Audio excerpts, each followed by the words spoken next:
Hello, Masters. Welcome to Shambhala book reading session. Today is session 11 or day 11. చక్కగా last week స్టోరీగా ఒక novel చెబుతున్నట్టుగా చెప్పారు Sharvari master. ఈ బుక్ను రాష్ట్ర మాస్టరు స్వప్న సందేశం అని పెట్టారు. ఈ చాప్టర్ పేరు ఇక్కడి నుంచి తన జర్నీ చెబుతున్నట్టుగా చెప్పారు. And historical novel on astral travel అని పేరు పెట్టారు. ఇంగ్లీష్లో ఈ చాప్టర్ పేరు హిస్టారికల్ నావెల్. నావెల్ అంటే ఏంటి? మామూలుగా ఫిక్షన్ స్టోరీస్ ఉంటాయి, అవన్నీ రియల్గా జరిగినాయి కాదు, ఊహించుకున్నాయి, కల్పించుకున్నాయి, మనకి నచ్చినట్టుగా రాసుకునేది, మన ఇష్టం ఉన్న story. Fiction, it's not real, దాన్ని అంటాము. ఇక్కడ ఈయన హిస్టారికల్ నావెల్ అని పెట్టారు. ఒక నావెల్ లాగా రాశారనమాట ఆయనది. దీనిపైన సబ్జెక్ట్ ఏంటి? ఆస్ట్రల్ ట్రావెల్, సూక్ష్మ శరీర యానము, దాని గురించి. సో లాస్ట్ వీక్ అంతా కూడా సరదాగా సాగిపోయింది కదా. ఒక 2 పారాగ్రాఫ్స్, లాస్ట్ 2 పారాగ్రాఫ్స్ క్విక్గా చదువుతాను నేను. ఏంటి అంటే, 18 సార్లు మానస సరోవరంలో స్నానం చేస్తే అన్ని కోరికలు తీరుతాయట. పెళ్లి మీదనే మనసు లేని వాడికి ప్రపంచంలో ఇంకేం కోరికలు ఉంటాయి గనక. చివరిసారి మానస సరోవరంలో స్నానం చేసి ఒడ్డుకు చేరగానే ఒక అమ్మాయి కనిపించింది. 10 సంవత్సరాల పాప ఏడుస్తూ కనిపించింది. ఆ పిల్లకైన వారు ఎవరూ కనిపించలేదు. ఆమె తన వివరాలు చెప్పనూ లేదు. ఈశ్వర ప్రసాదం అనుకుని వెంటబెట్టుకుని వచ్చాడు. ఆ పాప దొరికిన తర్వాతనే భార్గవ నా వద్దకు రావడం జరిగింది. ఇది ఎవరి గురించి? మన యొక్క శార్వరి మాస్టర్కి ఒక స్నేహితుడు, ఆరు గురువులాగా, భార్గవ్ గారు అని చెప్పేసి డాక్టర్ అని చెప్పేసి చెప్పారు. మనకు అతను రియల్ డాక్టరా లేదా జస్ట్ ఆధ్యాత్మిక పరంగా తను హెల్ప్ చేస్తారు కాబట్టి ఆ విధంగా డాక్టర్ అన్నారో మనకు తెలియలేదు కదా. ఆ భార్గవ గారు తనేం పెళ్లి చేసుకోలేదు, ఎలాంటి బంధనాలు లేవు.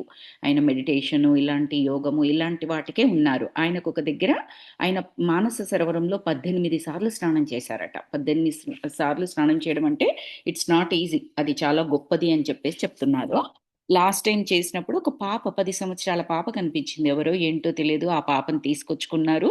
ఆ పాపను తీసుకొచ్చుకున్న తర్వాత ఆయన జర్నీ మారిపోయింది ఒక రకంగా చెప్పాలి అంటే. ఆ తర్వాతనే మన యొక్క మాస్టర్, శార్వరి మాస్టర్ దగ్గరికి ఆయన ఎక్కువగా రావడం జరిగిందట ఆ పాప వచ్చిన తర్వాత. అంటే అది యాదృచ్ఛికం కాదు, ఆ పాప అక్కడ దొరకడము అనేది, మానస సరోవరం దగ్గర దొరకడము అనేది. యాక్చువల్గా చెప్పాలంటే ఎవరి జీవితంలోనైనా ఏ సంఘటన జరిగినా, ఎవరిని కలిసినా, ఏ పరిస్థితిని ఎదుర్కొన్నా అది యాదృచ్ఛికం కాదు, యాక్సిడెంటల్ కాదు, అనుకోకుండా జరిగింది కాదు.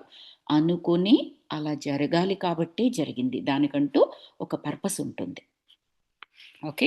తర్వాత ఆ పిల్లని శాస్త్రోక్తంగా దత్తత తీసుకుని శివాని అని పేరు పెట్టారట భార్గవ మాస్టర్. భార్గవకు ఆ పాప దేవుడిచ్చిన కూతురు. శివాని దొరకడం తన పూర్వజన్మ సుకృతంగా, పుణ్యంగా భావిస్తారు భార్గవ. శివాని రాకతో తన జీవితంలో ఏదో గొప్ప సంఘటన జరుగుతుంది అని ఆశించాడు. మా ఇద్దరి పరిచయం స్నేహంగా మారింది. అది చాలా మార్పులు తెచ్చింది. అతని చాదస్తాలు చాలా తగ్గాయి. మోడ్రన్గా తయారయ్యాడు. తనలో మార్పు వచ్చినప్పటి నుండి నన్ను గురూజీ అనడం ప్రారంభించాడు. నాకంటే గురువయ్యే అర్హతలు తనకే ఎక్కువ అని నా నమ్మకం. లాస్ట్ వీక్ క్లాస్లో చెప్పుకున్నది మీకు గుర్తున్నట్లయితే, భార్గవ్ గారికి కొద్దిగా ఒకంత అహంకారం కూడా ఉంటుంది అని చెప్పేసి చదువుకున్నాము. అంటే నేను గొప్ప అన్న అహంకారం. ఆయన యోగి మాస్టర్, చాలా చాలా తపశ్శక్తి ఉన్నవాడు. అలా ఉన్నవారికి అవన్నీ పోవాలి, కానీ ఇంకా కొంతమందికి అది ఉంటుంది. సో ఆయనకు ఉన్నట్టుగా చెప్పారు. ఇప్పుడేం చెప్తున్నారు? ఆ చాదస్తాలన్నీ తగ్గాయి, ఇప్పుడు నన్ను కూడా గురూజీ అనడం మొదలు పెట్టారు ఆయన అని చెప్పేసి చెప్తున్నారు. భార్గవ జీవితం పూర్తిగా మారిపోయింది. శివాని ఇప్పుడు ఆయన పాలిట ఇలవేల్పు. ఆమె చదువు సందలు ముఖ్యం, కన్న ప్రేమ కన్నా పెంచిన ప్రేమ ఎక్కువ చిక్కన.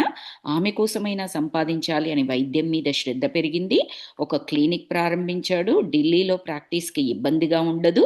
పైగా తనకు ఎన్నో పరిచయాలున్నాయి. మినిస్టర్ల నుండి కిరాణా వ్యాపారి వరకు అతనికి తెలుసు.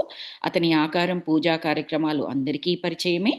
పాపను మందిరంలో కూర్చోబెట్టి రోజు ఉదయం భక్తిగా షోడశోపచారాలు చేస్తాడు.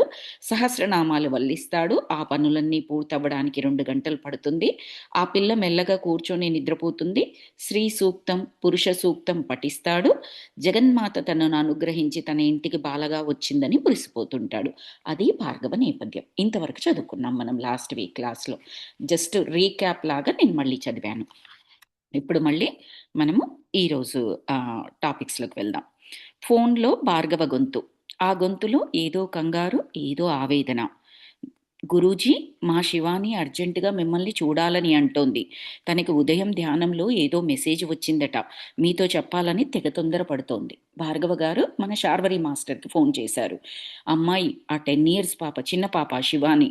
తను ధ్యానం చేయడము, ఆ ధ్యానంలో తనకేదో మెసేజ్ రావడము, అది మన శార్వరి మాస్టర్‌కి చెప్పాలావిడ. సో, అందుకని భార్గవ గారు ఫోన్ చేశారు.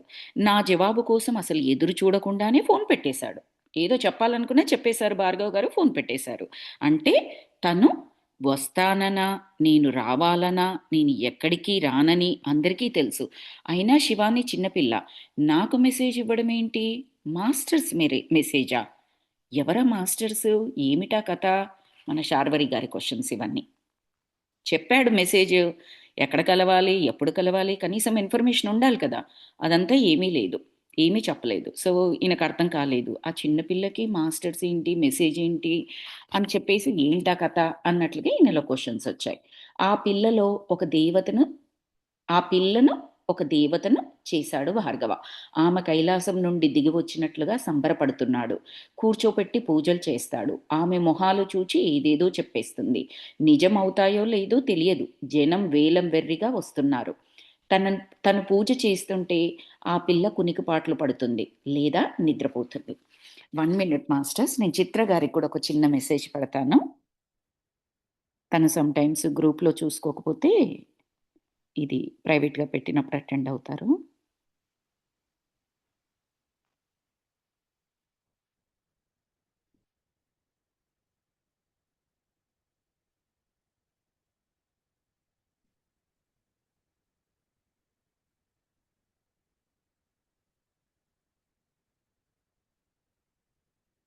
యెస్.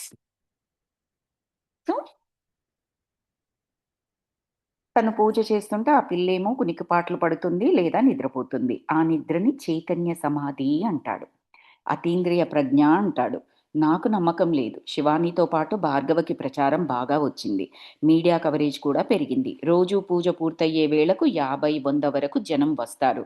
దురదృష్టవంతులు. బయట కూర్చొని పిలవగానే ఒక్కొక్కరు వస్తారు లోపలికి. వద్దన్నా డబ్బులిచ్చిపోతుంటారు. శివాని వల్ల భార్గవ ప్రతిష్ఠ పెరిగింది. అసలే రాజకీయంగా పలుకుబడి ఉన్నవాడు. ఇప్పుడు ఢిల్లీలో హాట్ టాపిక్ శివాని, భార్గవ. దీన్ని బట్టి నాకు అర్థమవుతుంది ఏంటంటే ఈయన నిజమైన డాక్టర్ ఏమీ కాదు. క్లినిక్ మొదలుపెట్టాడు, క్లినిక్ ఓపెన్ చేశాడు అని చెప్పారు కదా! ఆ ఇమ్మీడియేట్‌గా ఏంటి ఈ పిల్లని దేవతలా కూర్చోబెట్టి స్త్రీ సూక్తము, పురుష సూక్తము ఇవన్నీ చదివాడు, షోడశోపచారాలు చేశాడు అని కూడా చెప్పారు కాబట్టి, నాకింకా ఆయన రియల్ డాక్టర్ కాదు. ఈ విధంగా డాక్టర్. అంటే కౌన్సిలర్ అనమాట. ఈ విధంగా ఆధ్యాత్మికమైన కౌన్సిలరు వచ్చిన వారికి ఈ అమ్మాయి మాస్టర్స్ మెసేజ్ అలా రిసీవ్ చేసుకుంటుంది కాబట్టి, ఆ సహకారం కూడా ఉండడం వల్ల ఈయన దగ్గరికి జనాలు రావడం మొదలుపెట్టారు. ఆల్రెడీ పలుకుబడి ఉన్న వ్యక్తి. రాజకీయంగా వాళ్ళందరూ మినిస్టర్స్ అలా తెలియడం కాబట్టి, ఈయన పేరు చాలా మారుమోగిపోయిందట. నాతో శివాని ఏం చెబుతోంది? నా గురించి ఆ పిల్లకేం తెలుసు? భార్గవ ఇంటికి వెళితే చనువుగా అంకుల్, అంకుల్ అంటుంది. అంతే. నేనెవరితో పెట్టుకోను. నా రచనలు, నా పుస్తకాలు అంతవరకే. భార్గవ్ గారు ముందే చెప్పారు. స్వప్న సందేశం ఈ చాప్టర్ స్టార్ట్ చేసేటప్పుడే నేనిలా జస్ట్ నాకింతే ఎక్కడికి వెళ్ళాలనిపించదు అవన్నీ కూడా చెప్పారు కదా! అదే చెప్తున్నారు. అసలేం తెలుసు ఆ అమ్మాయికి నా గురించి? వెళ్తే మహా అంటే అంకుల్, అంకుల్ అంటుంది. నేను నా రచనలు, నా పుస్తకాలు, నా గోల నాది. ఏం చెప్తుంది ఈ అమ్మాయి ఇప్పుడు నాకు? అని చెప్పేసి నా క్వెషన్. సస్పెన్స్ భరించలేక నేనే ఫోన్ చేశాను భార్గవికి. ఏం చెప్పాలట మహాత్మా అని అడిగాను ఆదుర్దాగా. అంటే గురూజీ మీకు మాస్టర్ గారు తెలుసు. పరమ గురువుల్ని గురించి విన్నారు కదా! కానీ శంబల గురించి మీకు తెలియదు కదా! అని జెప్పేసి అడిగారు. ఎవరు? భార్గవ గారు మన శార్వరి గారిని అడిగారు. తెలియదు మహాశయ. నాకు శంబల తెలియవలసిన అవసరం కూడా లేదు అన్నాను. ఎందుకంటే నా పుస్తకాలు, నా రచనలు ఏదో నా గోలలో నేను ఉన్నాను. ఏంటి శంబల ఇంకొకటి వీళ్ళు తెలుసా? వాళ్ళు తెలుసా? నాకేం తెలియదు మహాశయ అని చెప్పారనమాట. సో, శంబల గురించి ఎప్పుడో, ఎక్కడో చదివిన జ్ఞాపకం ఉన్నది. మరిచిపోయాను. అవసరం లేని విషయాలు మరిచిపోవడం నా అలవాటు. ఈ వాక్యం ఎందుకు రాశారిక్కడ శార్వరి మాస్టర్? అప్పుడు ఆయన మనస్థితి ఎలా ఉంది? శంబల తెలుసు. అయితే ఏంటి? దాని గురించి పెద్ద అవసరం ఉన్న టాపిక్ కాదు. అవసరం లేని టాపిక్స్ నేను మర్చిపోతాను. అంటే అంత తక్కువ ప్రాముఖ్యత ఇచ్చారు శంబల అన్న టాపిక్ గురించి ఆయనప్పుడు. కానీ ఇప్పుడు మన చేతిలో ఉన్న బుక్ ఎవరు రాశారు? శార్వరి మాస్టర్. అంటే ఏ స్థితి నుంచి ఏ స్థితికి వచ్చారో మనం అర్థం చేసుకోవాలి ఇక్కడ. అస్సలు ప్రాముఖ్యత లేదు. దీని గురించి నేను మాట్లాడేదేంటి, చెప్పేదేంటి, వినేదేంటి, అసలు దీని గురించి సంబంధమే లేదు. నా గోలలు నేనుంటే అంటే నేనేదైతే పుస్తకం రాస్తున్నానో, రచనలు చేస్తున్నానో అవి చాలా ప్రాముఖ్యమైనవి. ఈ శంబల అనేది ప్రాముఖ్యం. విన్నాను, వింటే ఏంటి అన్న టైప్‌లో ఉంది ఆయన మానసిక స్థితి అప్పుడు. సో, అవసరం లేని విషయాలు మరిచిపోవడం నా అలవాటు. కాబట్టి శంబల కూడా అవసరం లేని విషయం ఆయనకప్పుడు. గురూజీ, అసలు మాస్టర్‌లని చూడాలన్న కోరిక లేదా మీకు? అని అడిగారు భార్గవ గారు. నాకు ఏ కోరికలు లేవు. భార్గవ, నాకసలు ఏమీ కోరికలు లేవు. మా గురువు గారినే నేనెరగను. నాకెవరు గురువో నాకు తెలియదు. మాస్టర్ గారినైతే నేను చూడనే లేదు. శంబల మాస్టర్‌లతో నాకేం పని చెప్పు? అని అడిగారట. అంటే వాళ్లకు మీతో పని పడ్డదట అనన్నారు భార్గవ. మీకు పని ఉండడం కాదు. మాస్టర్స్‌కి మీతో పని పడ్డది. చూడండి మాస్టర్స్. ఈయన మానసిక స్థితిని విజువలైజ్ చేసుకోండి. నా గోల నేను అని ఉన్నవారిని మాస్టర్స్ ఆ అమ్మాయి రూపంలో అంటే ఇప్పుడు ఆ అమ్మాయి ఇంకా ఎవరో మనకేం చెప్పలే. ఒక 10 సంవత్సరాల పాప. దేవతలాగా పూజిస్తాడు. అంతవరకు మనకు తెలుసు. ఎక్కడ దొరికింది? మానస సరోవరం దగ్గర. ఎప్పుడు? 18 సార్లు ఆయన వెళ్ళి అక్కడ స్నానం ఆ పుష్కరిణిలో స్నానం చేసిన తర్వాత 18వ సారి దొరికింది. 18 సార్లు వెళ్ళడం అనేది అత్యంత అద్భుతమైన విషయం అక్కడికి. సో, ఆ అమ్మాయి ఎవరో మనకు కొద్దో గొప్పో అర్థం చేసుకోగలం. నార్మల్ అమ్మాయి మాత్రం కాదు అని. ఆ అమ్మాయి గుండా మాస్టర్స్ మెసేజ్ ఇచ్చారు. శార్వరి గారితో మాకు పనుంది. అలా వస్తాయి మాస్టర్స్ కనెక్షన్ అంటే. మనమే వెళ్ళక్కర్లే. మనం పరిపక్వతతో ఉంటే, మన ద్వారా సాధించబడాల్సిందేమైనా ఉంటే, మనం సంకల్పం తీసుకొని రెడీగా ఉన్నాము అనుకుంటే, ఈవెన్ మన పనులల్లో మనం ఉన్నా కూడా, అంతర్గతంగా మనకు ఆ లక్ష్యం ఉన్నట్లయితే, అప్పుడు ఈయన ముందే చెప్పారు. అన్ని పిచ్చి పిచ్చి అలవాట్లు నాకు లేవు. వాళ్ళని కలిసి, వీళ్ళని కలిసి ఆ టైం వేస్ట్ చేసుకొని, ఇవన్నీ నాకు లేవు అని చెప్పారు. అవన్నీ కూడా బుద్ధిమంతుల లక్షణాలే. తనతో తాను స్పెండ్ చేయడం అనేది ఎవరికైతే ఉంటుందో, అంటే తన ఆత్మతో తను స్పెండ్ చేయడం. ఎప్పుడైతే బయటి కంపెనీని కోరుకున్నారో, తను అనేదాన్ని నిర్లక్ష్యం చేస్తున్నట్టుగా. అలాగని ఇక్కడ ఎవరితో కలవకూడదు, మనతో మనమే అని స్వార్థపూరితమైన విషయం కాదు ఇక్కడ మనం మాట్లాడుకునేది. ఎవరి కంపెనీని వాళ్ళు ఎంజాయ్ చేయడం అంటే it's not a simple thing. చాలా గుండె నిబ్బరం, ధైర్యం కలిగిన వాళ్ళు, ఎంతో ప్రశాంతత ఉన్నవాళ్ళు, వాళ్ళు మాత్రమే చేయగలరు. ధైర్యము ఎందుకంటే, మనల్ని మనం ఎదుర్కోవడం అనేది చాలా కష్టమైన విషయం. కూర్చుంటే మనలో ఉన్న తప్పులు, ఒప్పులు అన్నీ బయటకొస్తాయి. ఒప్పులు అంటే ఒప్పుకుంటాము. తప్పులు కనిపిస్తే ఒప్పుకుంటామా? నచ్చదు. మన గురించి ఎవరైనా నీలో ఈ నెగటివిటీ ఉంది, ఇది మార్చుకో అంటే చాలా కోపమొచ్చేస్తది మనకి. చాలా చిరాకొచ్చేస్తది. నచ్చదు. అది నిజమని తెలిసినా నచ్చదు. అలాంటిది మనతో మనం కూర్చొని ఒక్కొక్క తప్పుని ఒక బట్టలో దారపోగులిగిన లాగినట్టుగా లాగాలి అంటే ఎంత గుండె ధైర్యం కావాలి? ఒప్పుకోవాలి. సో, అదంతా కూడా మన శార్వరి మాస్టర్‌లో ఉంది. ఇప్పటివరకు ఆయన మాస్టర్స్‌ని కలవకపోవచ్చు, ఏమీ చేయకపోవచ్చు. సో, అలా చేయబడ్డారు మాస్టర్స్ చేత. అప్పుడు మన శార్వరి గారేమన్నారంటే, "ఏంటి జోక్ అంటున్నారా భార్గవ్ గారు మీరు?" అని అన్నారట. అంటే కాదు నిజం. చాన్నాళ్ల క్రితం మేడమ్ బ్లవటోస్కి నానా తంటాలు పడి టిబెట్ వెళ్లారట. అంత మాత్రాన ఆమె మాస్టర్లను కలిసినట్లు కాదు. మహాత్మ మౌర్య తన గురువు అని చెప్పింది. మేడమ్ బ్లవట్స్కి ఆమె టిబెట్ వెళ్ళింది కానీ మాస్టర్లను కలవలేకపోయిందట. మహాత్మ మౌర్య తన గురువట, ఆవిడ గారి గురువు. మిగిలిన మాస్టర్స్తో ఆమెకు పరిచయం ఉందా అంటే అది అనుమానమే. అడయార్‌లోని థియోసాఫికల్ సొసైటీలో తన గదిలో ఒక భోషాణం ఉండేది. భక్తుల సందేహాలు రాసి ఆ భోషాణంలో పడేస్తే, వాటికి మాస్టర్స్ సమాధానాలు రాసి అక్కడే పెట్టేవారట. అంతేగాని ఆ పరమ గురువుల్ని ఎవరూ చూచిందీ లేదు, డైరెక్ట్‌గా మాట్లాడిందీ లేదు. గురూజీ, మీకు పరమ గురువుల్ని కలవాలని ఉంటే దయచేసి ఒక్కసారి వచ్చి శివానితో మాట్లాడండి అని చెప్పారు భార్గవ. మాస్టర్ సివివి గారి స్పిరిచువల్ గైడ్ మాస్టర్ ఎంటీఏ అంటే మైత్రేయ అని నా నమ్మకం. మాస్టర్ సివివి గారి ఉపదేశ గురువు, ప్రేరణ, గైడు అన్నీ కూడా మైత్రేయ మాస్టరే. వారికి యోగంలో ప్రేయర్స్ కోర్సులు అందించిన మాస్టర్ ఎంటీఏ. పరమ గురువు మైత్రేయ పక్షాన పనిచేస్తున్న మాస్టర్స్ కొందరున్నారు. మాస్టర్ మైత్రేయ అని మన పిఎంసిలో కూడా చాలా చెప్తారు. పిఎస్ఎస్ఎంలో కూడా మాస్టర్ మైత్రేయ గారి పేరు చాలా చాలా వినిపిస్తూ ఉంటది. అంత గొప్ప మాస్టరు. ఆయన తరఫున కొంతమంది పనిచేస్తున్న తరఫున అంటే ఆయన యొక్క ఆదేశాలు ఏవైతే ఉన్నాయో వాటిని పాటించడము, ఏవైతే సందేశాలున్నాయో ఎక్కడికైతే చేరవేయాలో అలాంటి సపోర్టింగ్ పనులన్నీ చేస్తూ ఉంటారు. వెనుక జిడ్డు కృష్ణమూర్తి గారిని లెడ్ బీటర్ హాస్టల్లో 2 రోజుల పాటు ఒక మాస్టర్ సమక్షంలోకి తీసుకుపోయారు. జిడ్డు కృష్ణమూర్తి గారు అంటే కాంటెంపరరీనే. మరీ ఎంతో దూరం కాదు. Just 100-150 years back. Very, very recent. నాకు ఎగ్జాక్ట్‌గా ఆయన లైఫ్ పీరియడ్ టైం గుర్తుకు లేదిప్పుడు. బట్ ఆయన సందేశాలు, ఆయన్ని చూసిన వాళ్ళు, ఈ రోజుకి బతికున్న వాళ్ళు కూడా ఉన్నారు. ప్రస్తుతం బ్రతికి ఉన్న వాళ్ళు కూడా. చాలా ఆయన ఫిలాసఫీ అర్థం కావడం చాలా కష్టం. తత్వవేత్త అని చెప్తారు ఆయన్ని. ఆ జిడ్డు కృష్ణమూర్తి గారిని నేను కూడా ఆయనది అంటే అక్కడక్కడ పోస్టులు చూసినప్పుడు ఒకే లైన్ 100 సార్లు చదివినా నాకు ముక్క అర్థం కాకపోయేది ఆయనది. ఎన్నడో ఒక 100 పోస్టులు ఆయనవి చూసినట్లయితే ఒక రెండో, మూడో పోస్టులు కొద్దో గొప్పో అర్థమైతే చాలా గ్రేట్. అలా ఉంటాయి ఆయనవి. చాలా కష్టంగా ఉంటాయి. అర్థం చేసుకోవడం కూడా కష్టమనమాట. సో, ఆ జిడ్డు కృష్ణమూర్తి గారిని లెడ్ బీటర్ ఆస్ట్రల్‌లో 2 రోజుల పాటు ఒక మాస్టర్ సమక్షంలోకి తీసుకుపోయారు. నమ్మలేని వారికి అవి కట్టుకథలు అనిపించవచ్చు. కానీ అవి నిజాలు. భౌతిక రూపంలో మాస్టర్స్‌ని చూచిన వారు లేరు కనుక మనసులో శంక ఉంటుంది. ఈ మాస్టర్‌లందరూ శంబలవాసులే. అంటే ఏం చెప్తున్నారంటే, మనకు భౌతికంగా చూస్తేనే నమ్ముతాము. ఎందుకంటే, మనము మనని భౌతిక శరీరంతో ఐడెంటిఫై చేసుకుంటాము. నేను ఎవరు? శ్రీప్రియ మిర్యాల నా పేరు. ఓకే. సో, శ్రీప్రియ అంటేనే నన్ను నేను ఐడెంటిఫై చేసుకుంటాను. నేను అనేదాన్ని ఇదిగో నాకేదైతే శరీరం ఉందో దానితో ఐడెంటిఫై చేసుకుంటాను. ఈ కళ్ళు, ఈ ముక్కు, ఈ చెవులు, ఈ చేతులు, ఈ కాళ్ళు ఇలా ఉంటుంది కదా! వీటితో నన్ను నేను ఐడెంటిఫై చేసుకుంటాను. ఇప్పుడు ఇదే నాకు ఈ మొహం కాకుండా ఇంకొక మొహం పెట్టారనుకోండి, నా మొహాన్ని మార్చారనుకోండి, ఎవరైనా నన్ను శ్రీప్రియ మిరియాల అని గుర్తుపడతారా? Remaining body as it is ఉంది.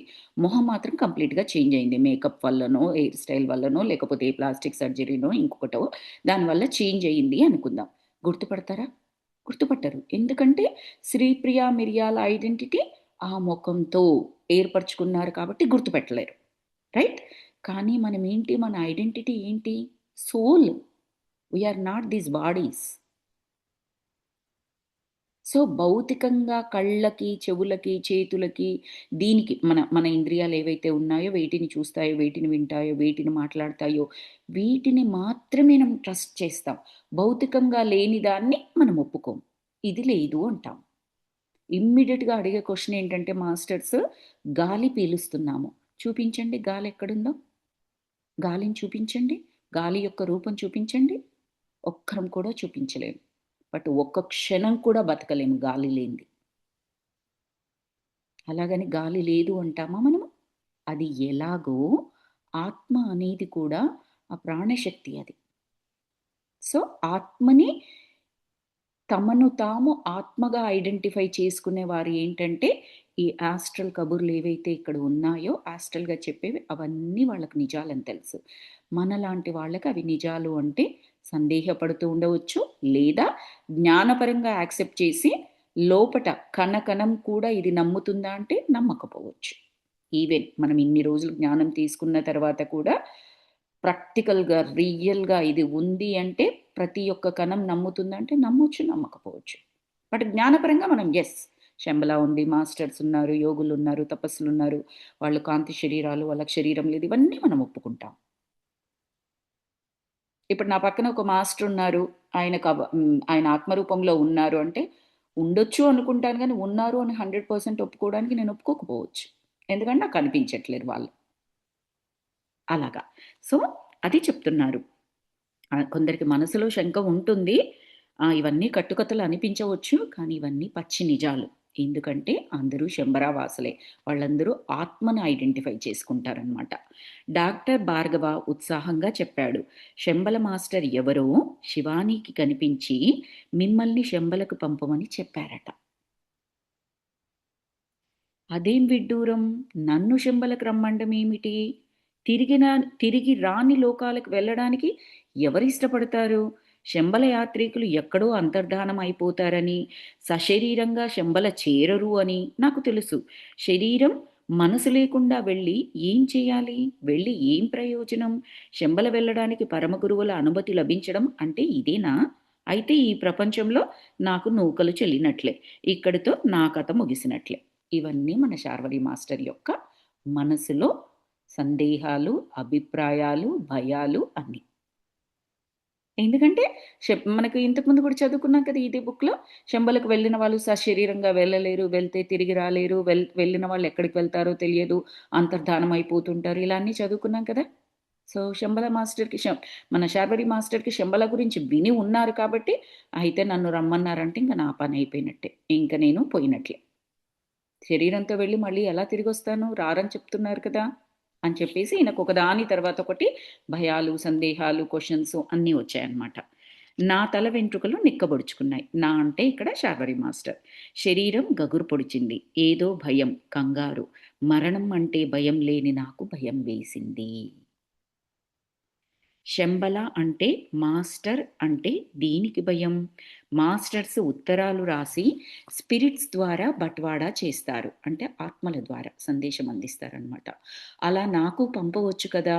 ఎవరి ద్వారానో సందేశం ఇవ్వడం ఏమిటి అంటే డైరెక్ట్‌గా నాకే మాస్టర్స్ చెప్పి ఉండవచ్చు కదా! ఈ అమ్మాయి ద్వారా ఇవ్వడం ఏంటి?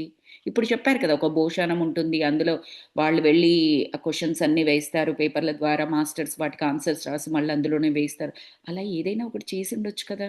ఈ అమ్మాయి ద్వారా సందేశం పంపించడం ఏంటి? ఆ సందేశం అసలు వారిది అన్న గ్యారంటీ ఏంటి నాకు? ఈ అమ్మాయి చెప్తుంది నిజమని ఏంటి గ్యారంటీ నాకు?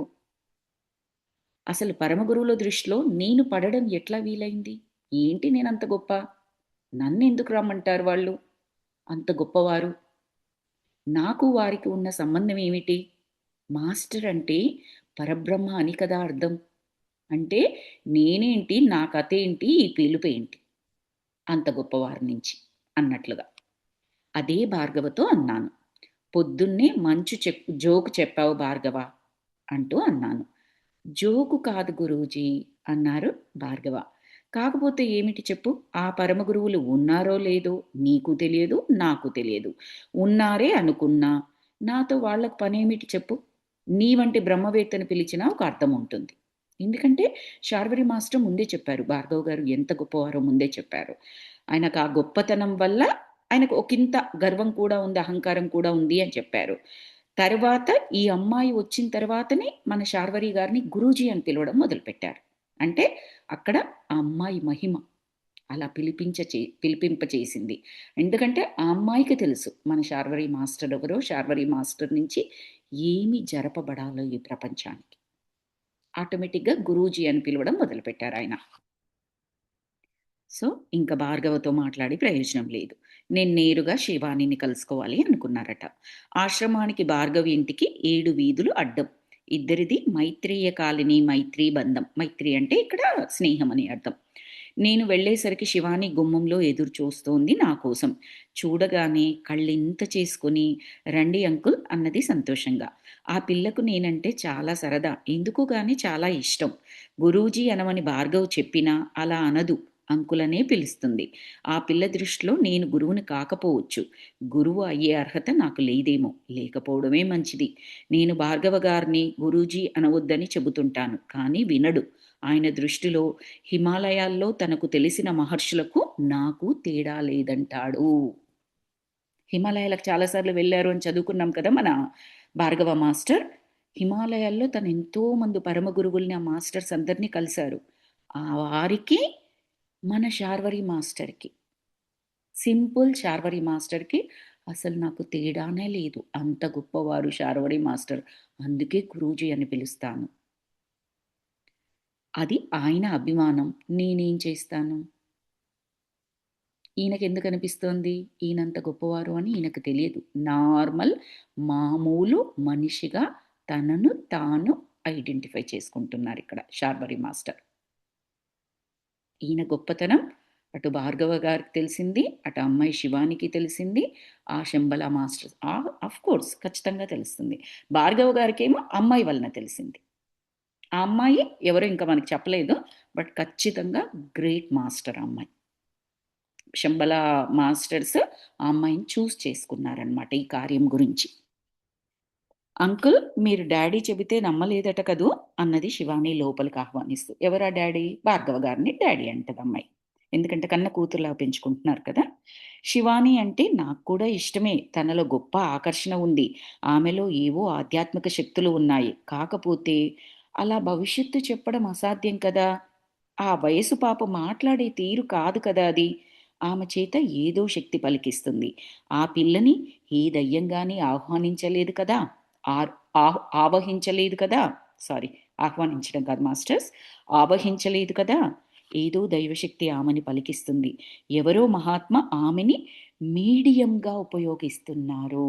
సాధనంగా, ఒక మార్గంగా ఉపయోగిస్తున్నారు.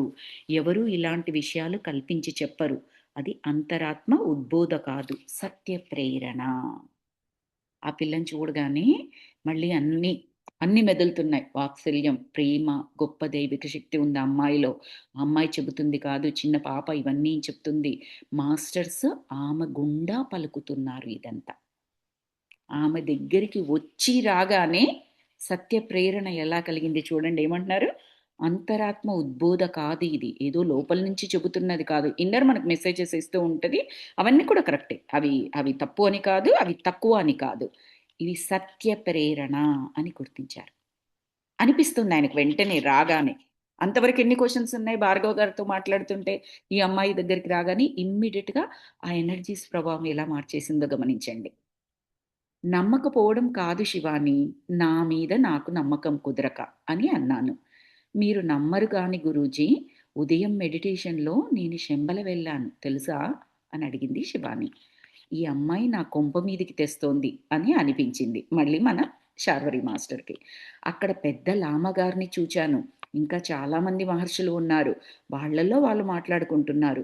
మధ్య మధ్య మీ పేరు వినిపించింది. చివరికి మీ పేరు చెప్పి తెలుసా? అని అడిగారు. అంటే అప్పుడు నేను తెలుసని చెప్పాను గురూజీ. అమ్మాయి కూడా గురూజీ అనే పిలుస్తుంది ఒక్కొక్కసారి. అంకుల్ అంటుంది, గురూజీ అంటుంది. ఎందుకంటే వాళ్ళ డ్యాడీ గురూజీ అంటారు కదా! నీవు కలగన్నావేమో శివాని, కలలన్నీ నిజం కావు తల్లి అని అన్నాను. కలలు కాదు అంకుల్, అది జాగ్రత్తావస్థ కాదు, సుషుప్తి. జాగ్రత్త స్వప్నాలైతే మీరన్నట్లుగా స్వప్నాలని కొట్టివేయవచ్చు. అదేం కల కాదు. అది సుషుప్తి. నాకు తెలిసుండగానే అవేర్‌నెస్‌తోనే జరిగింది. ధ్యాన సమాధి అనుభవం తీసివేయలేం కదా! ధ్యాన సమాధిలో వచ్చే అనుభవాలు దీన్ని కూడా తీసివేయడానికి లేదు. ఆ మాటకి వచ్చినట్లయితే స్వప్న సందేశాలు కూడా తీసివేయడానికి లేదు. ధ్యానులు ఎవరైతే స్వప్నంలో వాళ్ళు పడుకుంటే కళ్ళు మూసుకుంటే వచ్చి ఉంటాయో, ఆ స్వప్న సందేశాలను కూడా తీసివేయడానికి లేదు. ఆహ్, ధ్యాన సమాధి అనుభవం తీసివేయలేం కదా! వాటి విలువ, బరువు నాకంటే మీకే బాగా తెలుసు గురూజీ.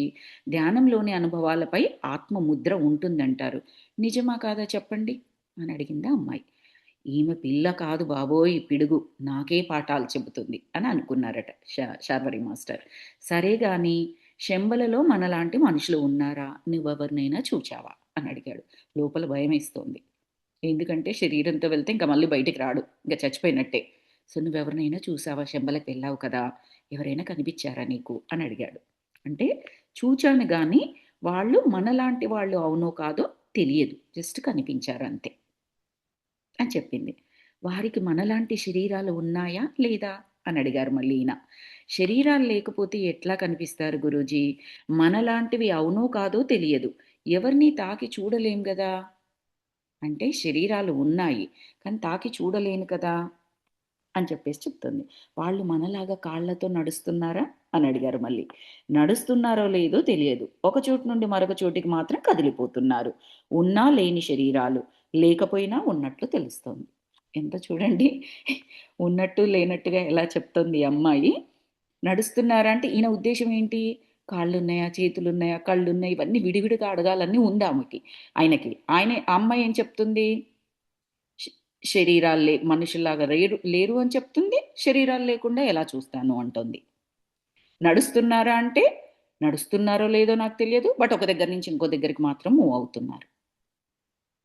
సో, అలా అంతర్లీనంగా చెప్తుంది. అంటే చెప్పి చెప్పనట్టుగా, చూపించి చూపించినట్టుగా అలా ఏదో సినిమా డైలాగ్ ఉంటది చూడండి. ఆ టైప్‌లో అమ్మాయి చెప్తుందనమాట.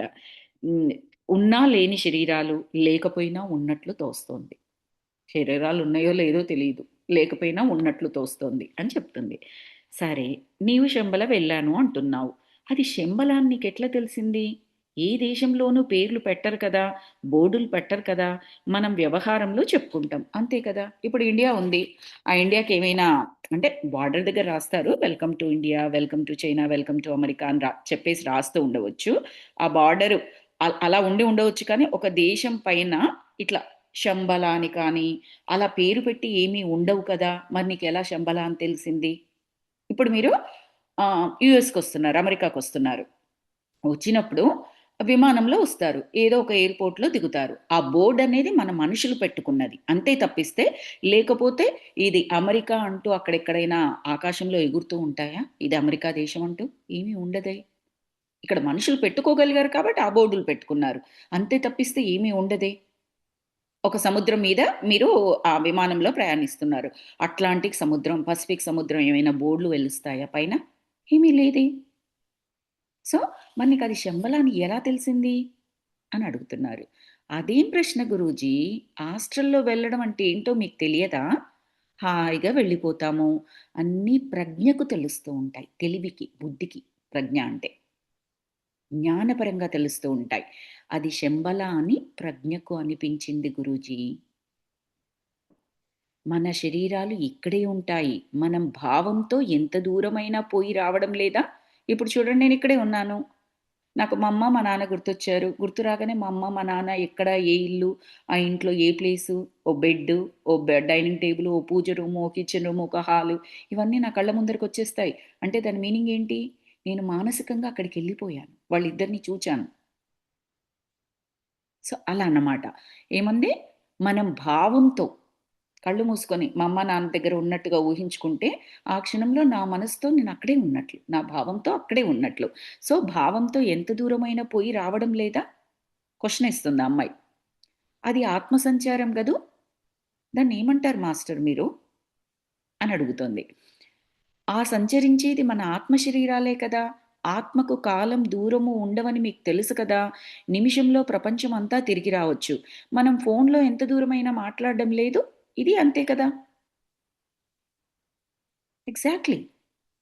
ఈ ఫోను, ఈ వీడియో ఇవన్నీ కూడా ఏవైతే వీడియో కాల్స్, ఆడియో కాల్స్ ఇవన్నీ రకరకాలుగా టెక్నాలజీలు చెప్తున్నాం ఇవన్నీ మనము సాధారణ మనుషులము మామూలు సైన్స్‌తో కనిపెట్టబడిన సాధనాలు. మరి వీటి ద్వారా అక్కడెక్కడో మూన్ మీదకి వెళ్ళాను అని చెప్తున్నావు. మార్స్ మీదకి వెళ్ళాను అని చెప్తున్నావు. మార్స్‌లో ఇలా ఉంది, మూన్‌లో ఇలా ఉంది అని చెప్పేసి. నువ్వెళ్ళావా? లేదే.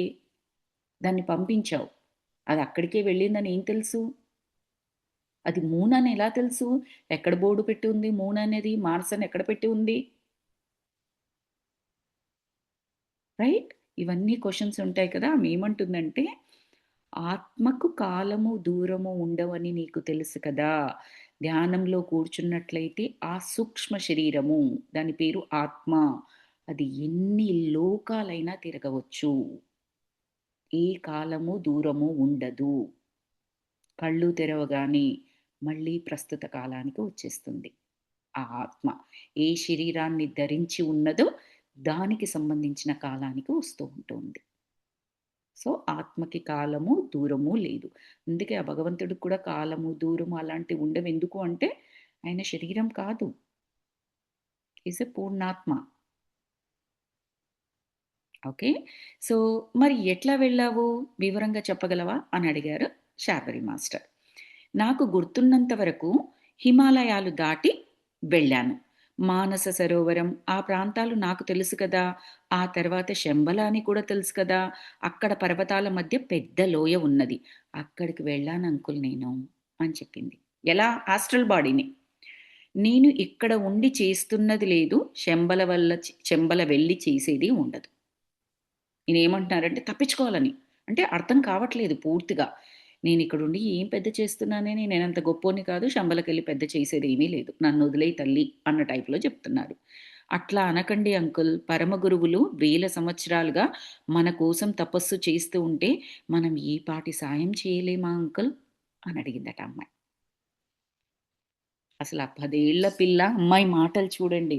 ఈయన తప్పించుకొని పోదాము అని చూస్తుంటే, వేల సంవత్సరాలుగా తపస్సు చేసిన గురువులు అంకుల్ మిమ్మల్ని రమ్మని పిలిచేది. మీరేంటి ఇలా మాట్లాడుతున్నారు? ఆ గొప్పతనాన్ని మనం ఇక్కడ అర్థం చేసుకోవాలి. శార్వరి మాస్టర్ యొక్క గొప్పతనాన్ని.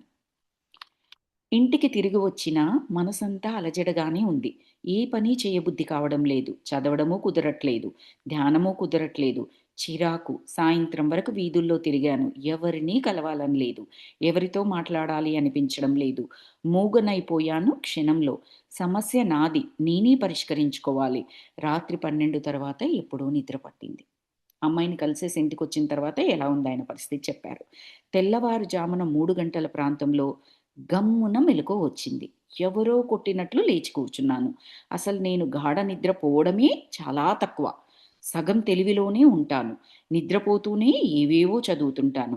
ఆస్ట్రల్ శరీరం ఎక్కడెక్కడికో పోతూ ఉంటుంది. నేను చదవవలసిన పుస్తకాలు అవసరమైనవి ఎవరో తెచ్చి చదివిస్తూ ఉంటారు నిద్రలోనే. ఎంత లావుపాటి పుస్తకమైనా ఒక గంటలోనే చదివేయడం జరుగుతుంది. మహాత్ముల్ని నిద్రలోనే కలిసి సంభాషిస్తుంటాను. అది ఎప్పటినుండో జరుగుతుంది. అలా సహాయం చేసేవారు మాస్టర్స్ అని నాకు తెలియదు. అలాంటిది ఆ రోజు మానసిక ఒత్తిడి వల్ల మైమరచి నిద్రపోయాను. జనరల్‌గా ఆయనకెలా ఉంటుందో చెప్తుంది. ఇప్పుడు మనకర్థం కావాలి. మాస్టర్స్ ఈయనని ఎందుకు ఎందుకు చూజ్ చేసుకున్నారో ఒక చిన్న కారణమైనా మనకర్థం కావాలి. మామూలుగా అందరూ పడుకున్నట్లుగా ఎక్కువగా పడుకోరీన. సగం నిద్రలో, సగం మెలకువలో. ఆస్ట్రల్ శరీరంతో ఎన్నో బుక్స్ పెద్ద పెద్ద పుస్తకాలు గంటలోనే చదువుతారు. ఏవో నావెల్స్, కథలు, స్టోరీస్ కాదు. అన్నీ ఆధ్యాత్మిక గ్రంథాలు. అంటే ఆయనకక్కడ అందించబడుతున్నాయి మాస్టర్స్ చేత.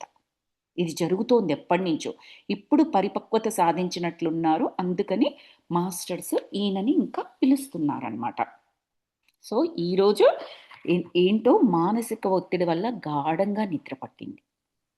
12 తర్వాత నిద్రపోయి 3 గంటలకు అలా మెలుకువ వచ్చింది. ఎవరో లేపినట్లుగా అని చెప్పారు కదా! అందుకని మైమరిచి నిద్రపోయాను అని చెప్పేసి అంటున్నారు.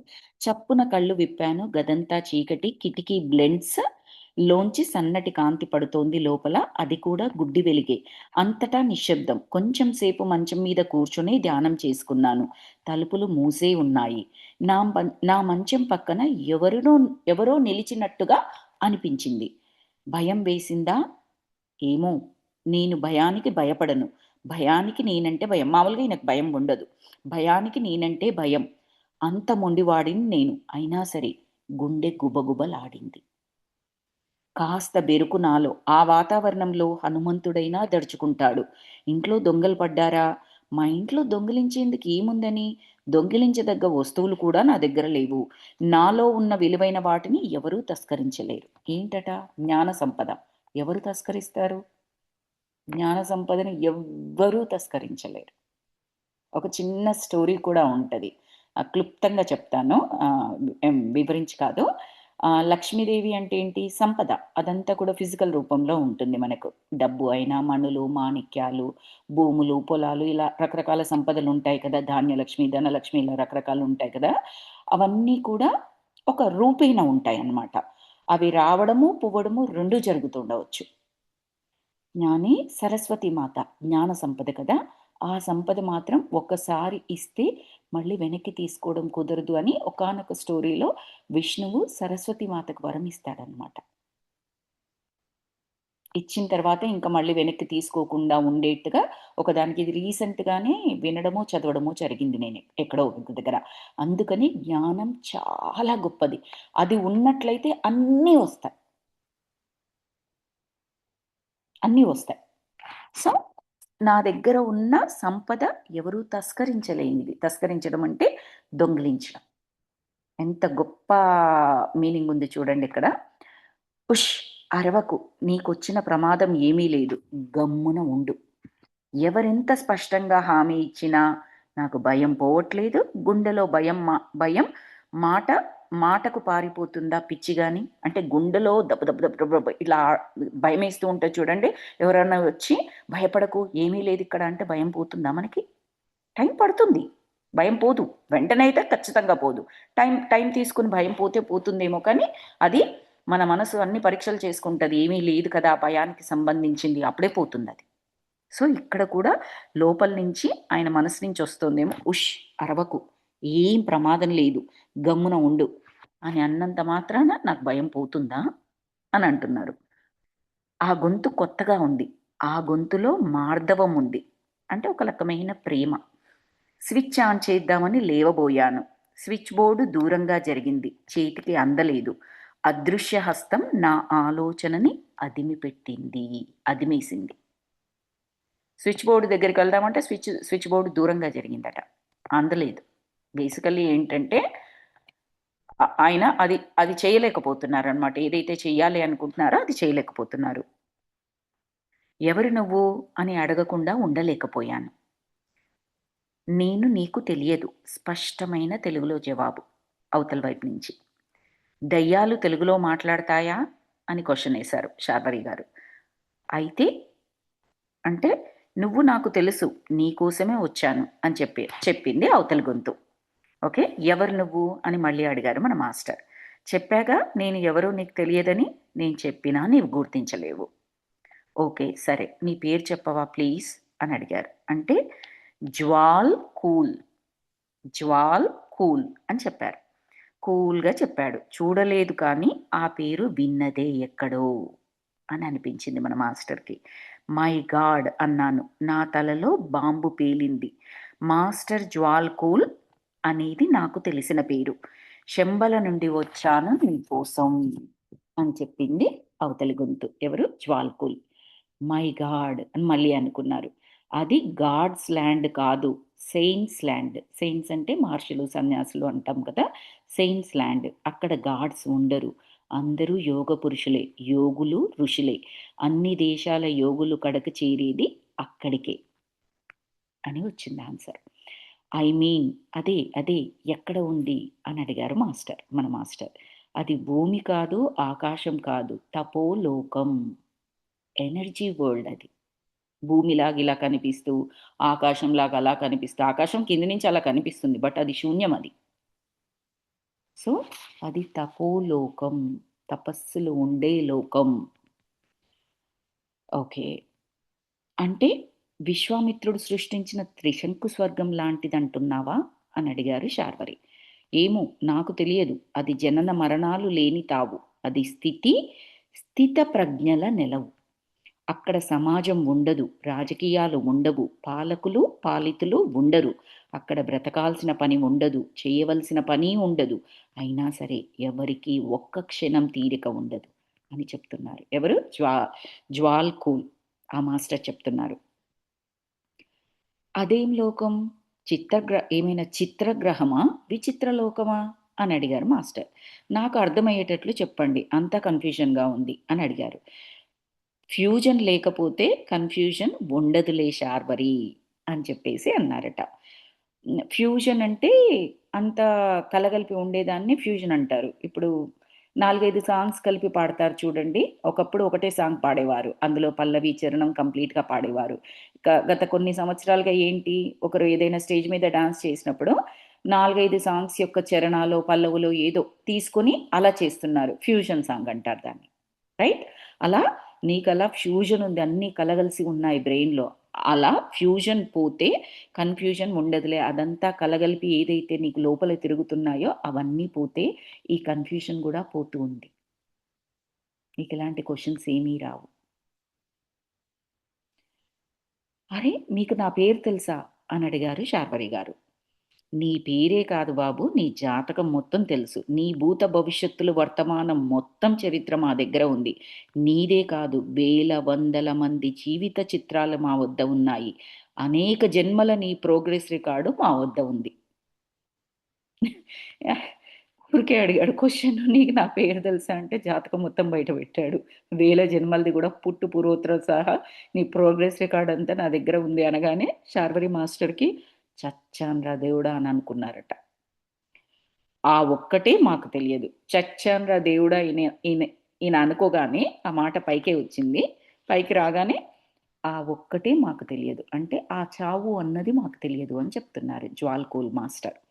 మాకు చావు లేదు. ఎవరి చావు గురించి కూడా మేము పట్టించుకోము. అర్హత కల వాళ్ళు వస్తారు. ఇష్టం లేకపోతే పోతారు. ఏంటి రావడం, పోవడం మా ఇష్టమా? మీ ఇష్టమా? అని అడిగారు శార్వరి గారు. ఏంటి వస్తారు, పోతారు అని చెప్తున్నావు? రావడం, పోవడం మీ ఇష్టమా? మా ఇష్టమా? అని అడిగారట శార్వరి గారు. అంటే శంబలలో ఇవన్నీ కూడా మామూలు కామన్ మ్యాన్ మనలాంటి వాళ్ళందరికీ క్వెషన్స్ ఒస్తాయి కదా! మన శార్వరి గారు అప్పుడు అదే స్టేజ్‌లో ఉన్నారు అని చెప్పడానికి ఇంత వివరంగా రాస్తున్నారు. ఆయన మనసులోని అభిప్రాయాలన్నీ కూడా రాశారు. సో దట్ మనం కనెక్ట్ అవుతాము అని చెప్పేసి. మనకు కూడా అలాంటి ప్రశ్నలే వస్తాయి కదా! సో కనెక్ట్ అవుతాము అని. శంబలలో జనన మరణాలు ఉండవు. అవి దాటిపోయిన వారే అక్కడికి వస్తారు. అక్కడ ఉండడం ఇష్టం లేకపోతే, మళ్ళీ జన్మించాలన్న కోరిక ఉంటే వెళ్ళిపోవచ్చు. అక్కడ ఉండవలసిన అవసరం లేదు. అక్కడ ఎవ్వరికీ శేష కర్మలు ఉండవు. అందరివి ప్యూర్ సోల్స్. ఏమంటున్నారు? జనన మరణాలు ఉండవు. వాటిని దాటి వచ్చిన వారే అక్కడికి వస్తారు. ఎన్ని రోజులు కావాలంటే అన్ని రోజులు ఉండవచ్చు. ప్యూర్ సోల్స్ వాళ్ళందరూ. నాకిక్కడ కాదు, నాకింకో జన్మ కావాలి, మళ్ళీ శరీరం తీసుకోవాలి అనుకున్న వాళ్ళు దాని నుంచి బయటకొస్తారట. మళ్ళీ ఇంకొక శరీరం తీసుకుంటారు. వాళ్ళు ఏ గ్రోత్ కావాలనుకున్నారో ఆ గ్రోత్‌ని పొందుతారనమాట. అక్కడ ఎవరికీ శేష కర్మలు ఉండవు. అంటే మిగిలిపోయిన కర్మలంటూ ఉండవు. ఎందుకంటే కర్మనే ఉండదు కాబట్టి. ఆత్మ వాళ్ళు. Pure souls. ఆత్మలకు కర్మ ఉండదు.